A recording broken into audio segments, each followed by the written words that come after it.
Atualmente, em nosso país, a população brasileira é marcada pelo auxílio do Sistema Único de Saúde, também conhecido como SUS. O que devemos dizer com saúde pública? A saúde pública é aquela voltada para as ações de manutenção de saúde da população, garantindo um tratamento adequado e a prevenção de doenças. No Brasil, a saúde pública é regulamentada pela ação do Estado através do Ministério da Saúde e demais secretarias estaduais e municipais.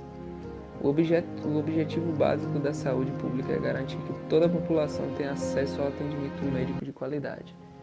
Mas, devido a alguns fatores que ocasionam no Brasil, isso não é feito de forma totalmente adequada e de forma que garanta a boa saúde e o bem-estar de toda a população brasileira, infelizmente. Durante o período da colonização e Império do Brasil, não existiam políticas públicas voltadas para a saúde. No início da colonização, muitos indígenas morreram em virtude das doenças do homem branco, aquelas trazidas pelos europeus e para as quais a população indígena não tinha resistência. O acesso à saúde era determinado pela classe social do indivíduo. Os nobres tinham fácil acesso aos médicos, enquanto os pobres, escravos e indígenas não recebiam nenhum tipo de atenção médica. Essa parte da população era dependente da filantropia, caridade e crenças. Uma das formas de conseguir atendimento era através de centros médicos ligados às instituições religiosas, como as Santas Casas de Misericórdia. Esses espaços eram mantidos por meio de doações da comunidade e por muito tempo representa a única opção para as pessoas sem condições financeiras. O ano de 1808 marca a chegada da família real ao Brasil e também da criação dos primeiros cursos de medicina. Assim, foram formados os primeiros médicos brasileiros, os quais lentamente começaram a substituir os médicos estrangeiros. A saúde pública após a independência do Brasil, em 1822, Dom Pedro II determinou a criação de órgãos para inspecionar a saúde pública, como forma de evitar pandemias e melhorar a qualidade de vida da população. Também foram adotadas medidas voltadas para o saneamento básico.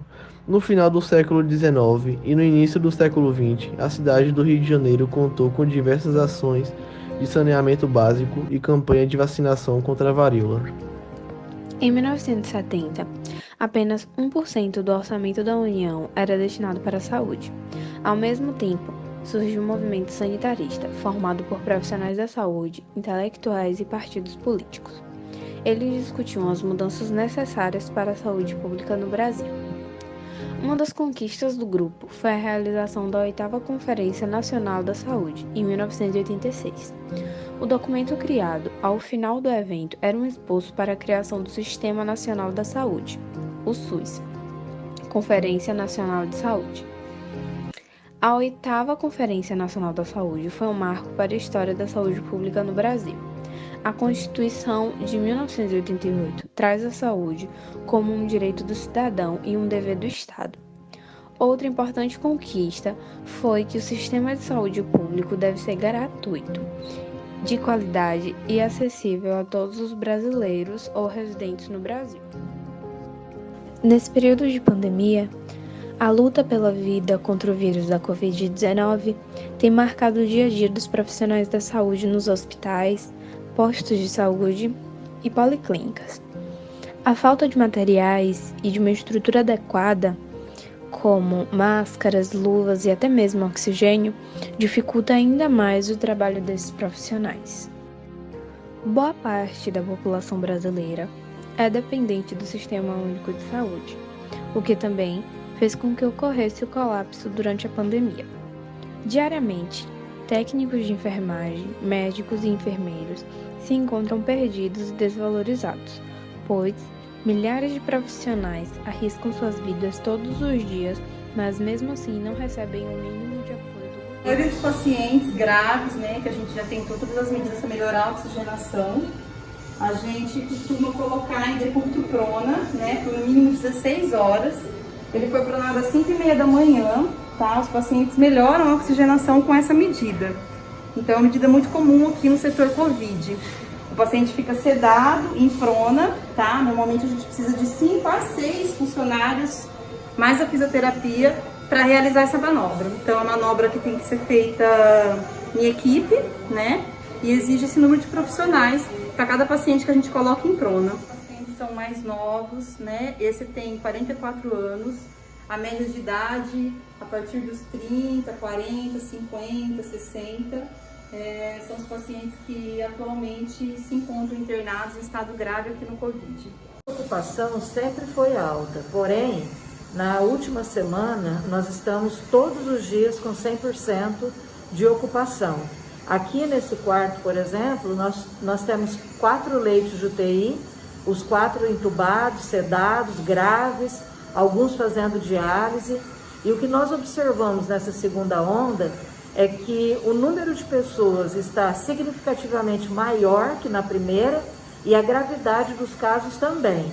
O paciente já chega para nós num quadro de hipoxemia, que é a quantidade de oxigênio baixa, e já necessitando de altas concentrações e até mesmo intubação. Na primeira onda, os pacientes mais graves, eles eram pacientes velhos, pacientes idosos. Agora, a gente vê paciente de 40, 50 anos, até menos que isso, bastante grave. Esse, por exemplo, que está aqui nesse leito, ele tem 41 anos e já chegou em menos de 12 horas, foi entubado e permanece entubado desde então. É um paciente de 41 anos. Muitos deles não têm comorbidades. Um detalhe que nós temos observado nos pacientes é obesidade. A obesidade, mesmo sendo jovem ou idoso, é um fator importante de comorbidade. Agora, nós estamos tendo muito paciente cuja única comorbidade é a obesidade. O resto não tem nada, não são hipertensos, não são diabéticos e são jovens. Como tudo tem seus prós e contras, o Sistema Único de Saúde, mesmo sendo extremamente desejado por vários países por sua fácil acessibilidade e por ser gratuito, salvando muitas vidas, até mesmo com a vacinação, ele possui vários impasses que tornam o Sistema Único de Saúde um sistema não muito bem utilizado no Brasil. Um dos principais problemas é a falta de verbas direcionadas a esse sistema, né? Uma média de apenas 4% da verba de todo o governo brasileiro é direcionada ao sistema, sendo que poderia ser, em média, que é recomendado no mundo, 11%. Aline está grávida e precisou marcar uma ecografia. A data prevista mais próxima seria para o dia 12 de outubro. E meu bebê nasce dia 8. Eu ia ver meu bebê nos braços, a ecografia não seria nem necessária, né? Mesmo sem um plano de saúde, Aline teve que recorrer ao sistema privado. A diferença é absurda. É gritante. Nem comparação. A falta de qualificação de profissionais adequados para trabalhar nessas áreas, o difícil atendimento com médicos especializados, demorando mesmo meses para serem agendados, a superlotação de UPAs, que são unidades de pronto atendimento, e a dificuldade de instalação de pessoas em unidades de tratamento intensivo, causando muitas vezes a morte de pessoas apenas pela falta de cuidados na UTI.